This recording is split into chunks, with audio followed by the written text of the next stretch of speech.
Hello children, this is Roshni from LearnoHub, the free learning platform where you get to learn anything for free at learnohub.com. So I am here today with the part 3 video of the video series on how do organisms reproduce class 10th science. In today's video, we are going to talk in detail about vegetative propagation. So what are we waiting for? Let's get started.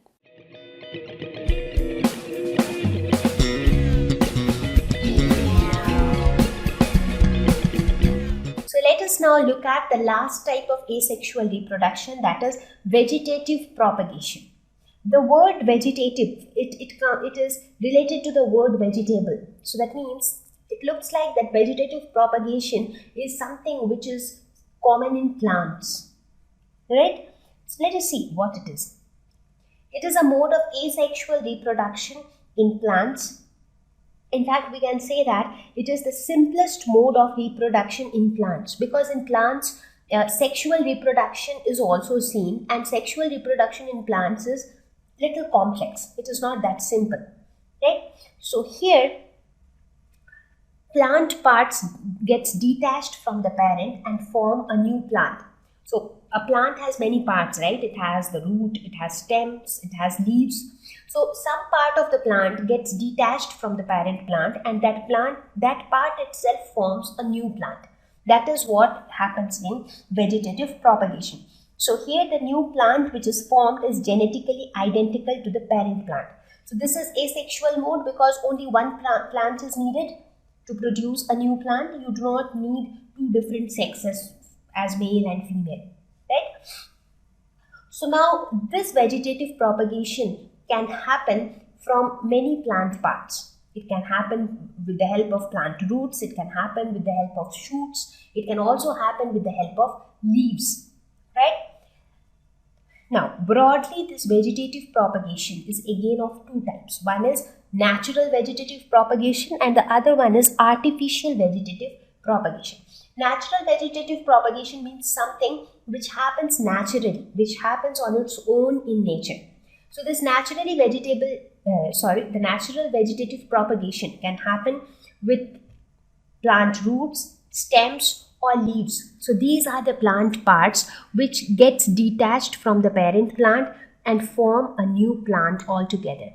And this detachment of the root, stem or leaves happen on their own. I mean, we do not need to go and cut the root and then cut the stem or leaves to help to grow a new plant. So things happen naturally. So that is why they all fall under natural vegetative propagation. The next category is artificial vegetative propagation. So here we talk about certain artificial methods or certain man-made methods by which we can actually grow more plants. Like it will not happen on its own, but human beings can make plants grow. More plants grow from one plant. Like for example, if you have one rose plant in your house, but you want 10 rose plants to be there in your house. So that means you want that rose plant to reproduce.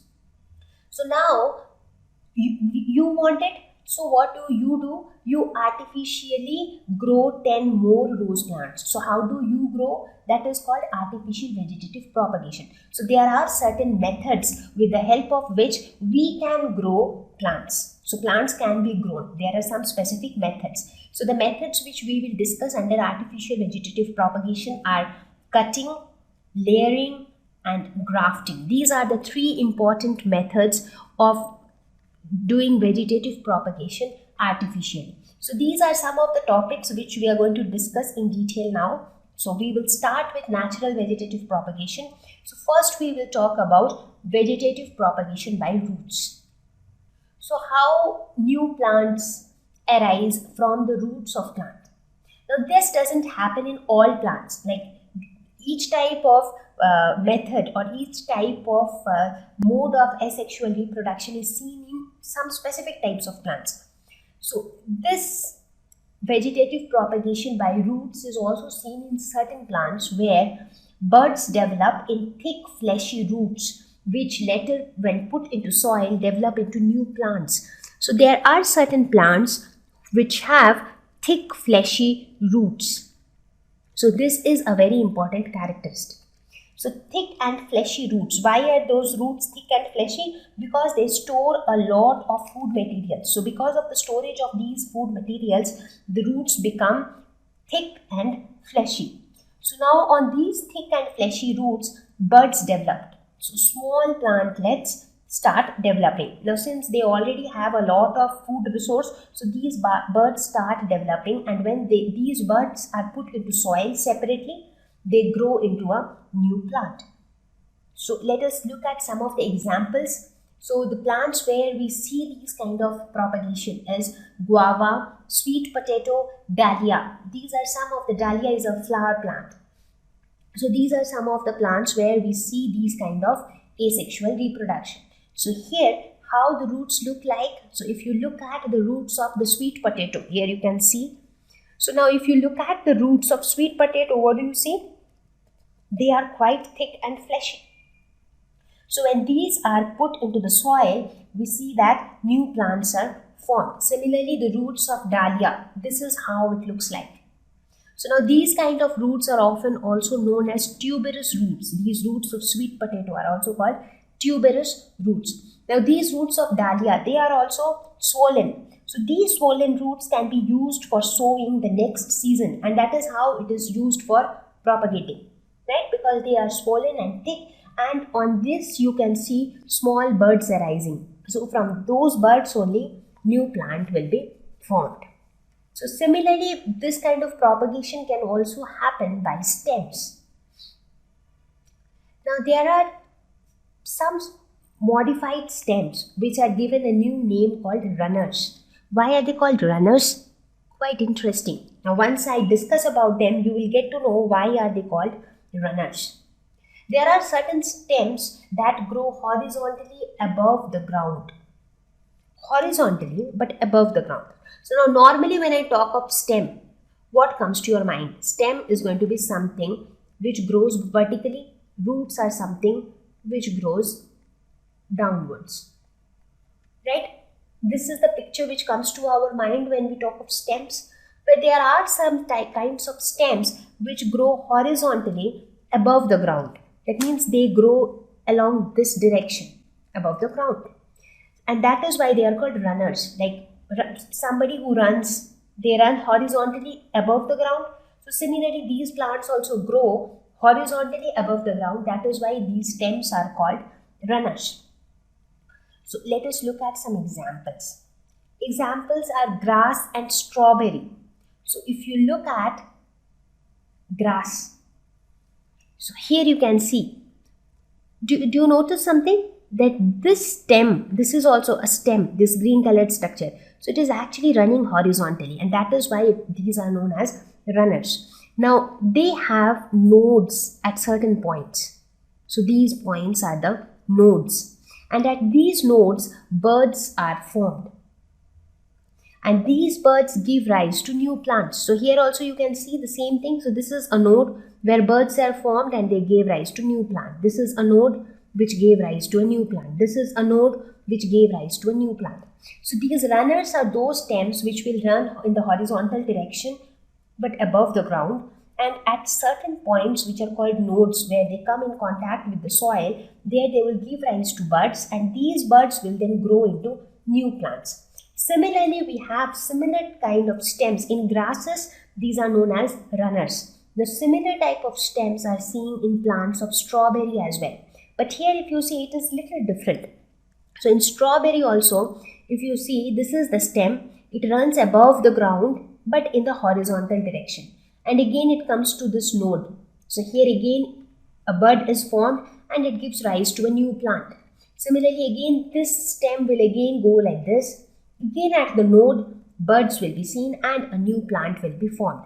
So the runners in case of strawberry plant are also given a name known as stolon. It is just another name for runners. So they are known as stolon. So this is the strawberry. So this is how stems are modified in strawberry, and this is how stems are modified in grass. Right? So this is something which is little unusual, right? We do not notice all these things in our day-to-day life. Normally when we think of stems, It is something which is growing vertically upward.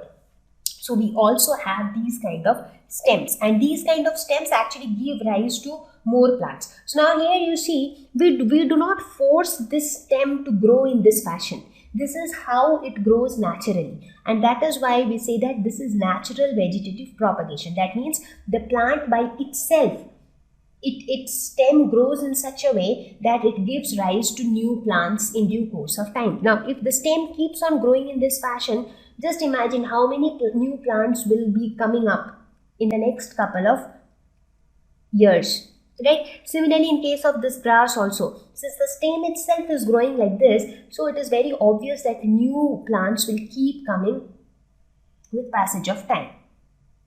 Now, in stems, there is another category as well. So, runners was one category of stem. There is another category of modified stem which are known as underground stems. There are certain stems which are under the ground, and they also help in growing new plants. So, let us look at some examples here. So, some common examples would be potato and onion. So, in case of potato, what happens? So this modified stem in potato is known as tuber. So this is given a name called tuber. So it is often called tuber of potato. So what is this? It is the fleshy underground storage structure. So it is nothing but an enlarged part of the stem. It is a part of this tuber which looks like this. I mean, you would have all seen this potato at your house. So it is nothing but enlarged part of a stem which is very fleshy. It is an underground structure, and it is also used for storage of food materials. You would have also seen on the surface of this potato tuber, you have small dot-like structures which are often known as eyes. They are often termed as eyes. So these are the points where buds arise, and from those buds aerial shoots arise in favorable conditions. You would have seen that if you keep a potato in your house for quite some time, you would see that from those eyes of the potato or the nodes of the potato, small leaf-like structures start growing. These leaf-like structures can gradually grow somewhat like this. So this is nothing but a germinating bud. So that means a bud which is actually growing. So here you see it has actually started growing a lot, and these dot-like structures are nothing but the eyes of the potato, and the name which is given to this modified underground stem of potato is tuber. Okay, so this in turn, when this grows into a plant, so this actually, what is this? It is actually reproducing. We are getting new plants. So from old plants, so the stem of the potato is used for giving new plants. So here also we are not forcing the potato to form the aerial shoots. It just happens under favorable condition on its own. Similarly, if we take the example of onion, the bulb of the onion, this portion of the onion, this swollen portion of the onion is known as the bulb of the onion. Like how it is called the tuber of potato, similarly it is called the bulb of onion. It is a short underground vertical shoot with thickened leaves. So this is also a vertical shoot. So here roots emerge from underside of the stem. So here if you see, roots emerge from the bottom side of the stem. So a modified stem also forms the base of the bulb. So here this modified stem forms the base of the bulb. Right? So here we have a disc-like structure. Now here on the surface of the onion, these structures which you see, these lines which you see, they are nothing but the scales, the scale leaf of the onion. Here if you look at this position of the onion, here you can see the axillary buds. So buds arise here. So here you have the axillary buds, and the buds in turn can give rise to a new plant altogether, right? So similarly, like how I gave you example of potato and onion, similarly you can also consider the example of ginger. So in ginger also, if you look at the structure of the ginger, you see some, like how you have in potato some dot structures. Similarly in ginger also You have little similar structure like that on the surface of the ginger. So they are the nodes of the ginger from where new buds can arise. Right? So these are some of the modified stems which can actually help in vegetative propagation. So let us now talk about vegetative propagation by leaves. So how leaves help in giving rise to new plants. So buds are formed along leaf margins which later give rise to a new plant. So the most common and most popular example of this is the bryophyllum. So bryophyllum is also known as the miracle leaf plant. Why? Because the leaf of this plant is designed in such a way that at every notch on the margin of the leaf, this is known as the border of the leaf, is called the margin of the leaf. Now on the margin of the leaf you have notch like this, right? That is each corner, every corner of the leaf. At every corner of the leaf you will see a new bud is rising, and this bud gradually forms a new plant. So the buds are formed at the leaf notches, and these buds fall in the soil. Like once they get detached from the leaf, they fall in the soil, and from that soil they give rise to new plants. So again in the new plant, their leaf will again have small buds at their notches, which in turn will again give rise to new plants. This is quite surprising, right? But that is how it is. So we saw that this natural vegetative propagation in plants happen with the help of their roots, with the help of their stems, as well as with the help of their leaves. Let us now look at artificial vegetative propagation. That is, what are the different methods by which we can make more plants grow. So we will talk about cutting, layering, and grafting. So let us start our discussion with cutting. The word cutting, we are all familiar with it, right? That means to cut a part of the plant. So a plant part is cut from the parent and put into the soil, which later give rise to a new plant. It is very simple, right? I think many of us actually do this in our day-to-day life. As I said, let us suppose if you have one rose plant in your house and you want 10 rose plants to be there so that you have more number of roses. So what do? You cut a branch of the rose plant and put it in another pot. So you see another plant growing. Again you take another branch and put it in a third pot. So you see another plant growing.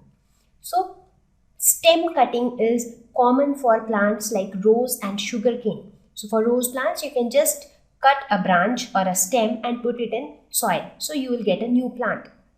Similarly, root cutting is common for plants like dahlia. As I said, in case of dahlia, they have got roots which can actually give rise to new plants, right? They have got thick fleshy roots.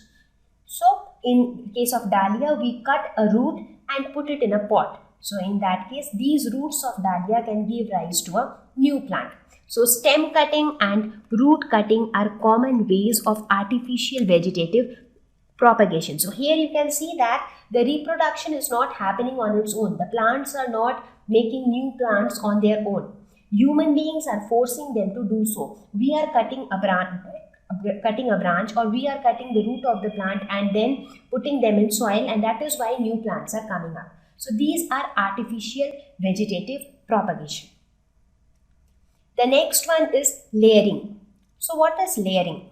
Let us see that. So here new plants are formed from stems of parent plant without detaching them initially from the parent. So that means with the help of the stems of parent plant, we will grow new plants, but we will make sure that we do not separate the stem of the plant at the first go. So that is the difference between layering and stem cutting, because in the case of rose plant also, we were growing new plants from stem of the parent plant, but in that case we were cutting the stem from the parent. That means we were detaching the part from the parent, but in this case we will not detach the stem from the parent. So we will see how we do it. Now there are two types of layering. One is called mound layering and the other one is called air layering. So we will look at both the methods in detail.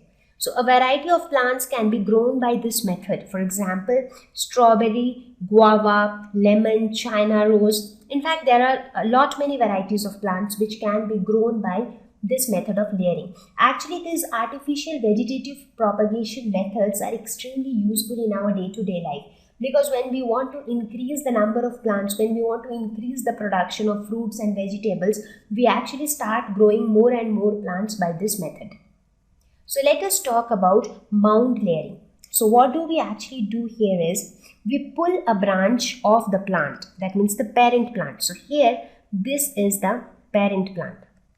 So we pull a branch of the parent plant towards the ground. So we pull it till here and then cover a part of it with moist soil. So this is the moist soil. So with this moist soil, we will cover this much portion of the branch. And then what will happen? Then the remaining portion of the branch will be taken out and it is tightly binded to some support, maybe some pole or some rod which is present there. With that we will tie it. Now what will happen? We have covered only this much portion of the branch with mud soil, or with moist soil. So now this portion is getting all the nutrients from the soil. It is also getting water from the soil. Now what happens after some time, after a few days, we see that new roots develop from this covered part. This part which was covered with moist soil, roots start coming out from this part. Now when you have roots on this part, that means this part is capable of growing into a new plant. So then it is cut from, or it is detached from the parent plant. So now you have this as the parent plant and this as the new plant. So they are both independent and separate plants. So in this case, you saw that the stem, we produced the new plant with the help of the stem of the parent plant, right? This was the stem of the parent plant. But we did not detach the stem from the parent plant at the very initial stage. So once the new plant was formed, once the new roots have grown, only after that we detached it from the parent plant. So this is known as mound layering. So there is another way of doing this layering. That is why it is called layer, because a layer of moist soil is put over a part of the plant. And because of that, a new plant is formed. There is another method of doing layering, that is called air layering. The word air means it has nothing to do with the soil. Things will happen in air. Let us see how it happens. Let us suppose if this is a plant. Now instead of pulling the branch towards the ground, what do? We do the layering on an aerial branch. We will not drag this branch to the soil.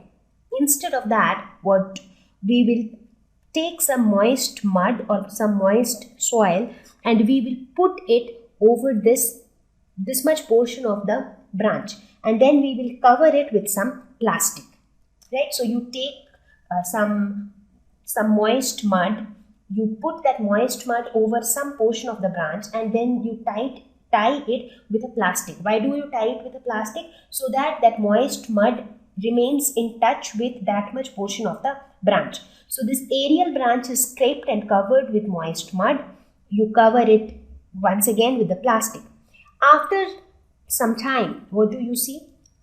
You see that new roots start developing in that portion of the plant. So that means now this portion is also capable of being an independent plant. So then this branch is cut and planted as a separate plant. So now you have this as the parent plant and here you have a new plant. So this is known as air layering. This is called air layering because an aerial branch is layered. But in previous one it is called mound layering because the branch was pulled to the ground and then there it was layered. So these are the two methods by which layering is done. A wide variety of plants can be grown by this method. Because you see, you look at the importance, we are able to grow as many plants as we want and they are not very complicated methods. They are quite simple methods, right? So this is known as layering. And now the last one, that is grafting. So grafting is another interesting method of vegetative propagation which not only gives new plants but it also improves the quality of many plants. So what is done here? Here stems are cut from two different plants and then they are attached to grow as a single plant. So that's interesting. Now since here we are cutting stems from two different plants, so we have the freedom to choose the plant from which we want the stems. So we take desired quality stems from two different plants, and then we attach those two stems, and then we let them grow as a single plant. So in that case, we get the desirable traits from both the plants. So let us see how it happens. It happens somewhat like this. So you take this portion from one plant, and you take the lower portion from some other plant. So this lower portion is known as stalk, and the upper portion is known as scion. So the scion and the stalk. So the upper portion is known as scion and the lower portion is known as stalk. So you take these two portions from two different plants, and then what do? You make sure that both of them have the same diameter so that they can exactly fit over one another. And we also it is also preferred that when you cut this portion, you cut it in a slant way, like how it is shown in this picture. Here you have seen that they are cut in a slant way. So this is from one plant, the stalk is from some other plant, and then the both are joined together in this way, and then they are tied to each other in such a way that there is no gap left between the scion and the stalk. So when you tie it very nicely with each other, so what happens? This stalk, that is the lower portion, provides water and minerals to the plant because it is in connection to the soil. So it will take up minerals and water from the soil, and it will provide the same to the scion. Now the scion is from some other plant, right? So the scion has some desired characteristics from that other plant. So what is the advantage? Can you guess what is the advantage of this kind of vegetative propagation? Now here, the quality of certain plants can be improved. Now one example is you have these two different fruits. One is lemon and one is orange. You can grow lemon and orange from one plant. How can you get lemon and orange from one plant? You can use two different scions on the same stalk. That means the lower portion of the plant, what is the purpose of the stalk here? Stalk only supplies water and minerals to the above part of the plant. Now let us suppose you have one stalk, and in that one stalk you can have two scions.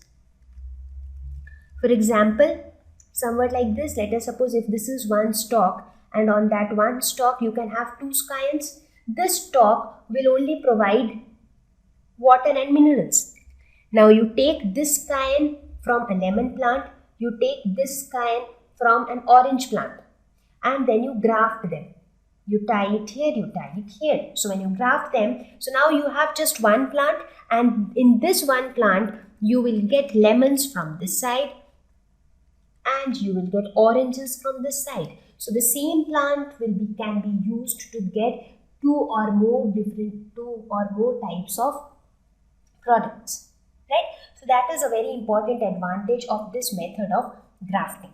I hope you found this entire series on reproduction, or how do organisms reproduce, useful. If you have a feedback to share, do let us know in the comment section. If you really like the video, you should share it with your friends so that they can enjoy the video too. I will see you all very soon with a new video with a new topic. Till then, take care. Bye-bye.